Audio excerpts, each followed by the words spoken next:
assunto. Eu acho muito interessante, eu tenho uma tese.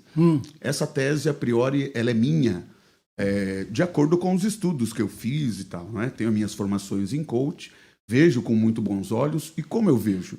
Eu vejo um resgate ao evangelho do reino, ao evangelho do reino. Você que nos assiste aí, se você der uma gugada agora e colocar evangelho do reino, tem muitos estudiosos que trabalham com duas posições: o evangelho da graça e o evangelho do reino, diferenciando, pastor Marcos, o evangelho da graça e o evangelho do reino. E eu vejo que é um só evangelho, são os dois lados da mesma moeda. O evangelho de Cristo é o evangelho da graça e o evangelho do reino.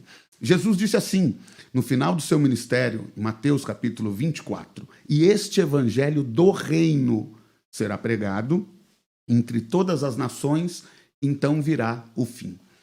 Eu penso, aí entra a minha tese, eu penso que nós, enquanto igreja, negligenciamos esse lado da moeda, o evangelho do reino. Nós nos apropriamos do evangelho da graça, e aí eu diferencio para que você que nos acompanha entenda um pouco mais. Qual é a diferença do evangelho do reino e da graça? Na minha tese, o evangelho da graça salva, o evangelho do reino empodera.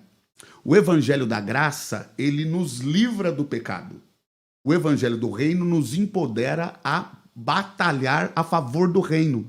Aliás, a viver o que a gente fica buscando lá no fim, né? Fantástico, fantástico, fantástico, fantástico. Justamente isso daí, justamente. Por exemplo, na oração do Pai Nosso, falando do reino e desse desenvolvimento pessoal, desse empoderamento que nos falta. Aí eu falo, enquanto pastor, tenho pastoreado nesse tempo, não é, de pandemia, 2 igrejas simultaneamente, muitas dificuldades e tal, mas é de fato se apropriando desse evangelho do reino, não é? O evangelho da graça é o evangelho do vinde a mim, né? Todos que estáis cansados, eu vos aliviarei. Isso é graça, vem, e eu vou fazer por você, joia. Mas o evangelho do reino é Deus fazendo através de nós.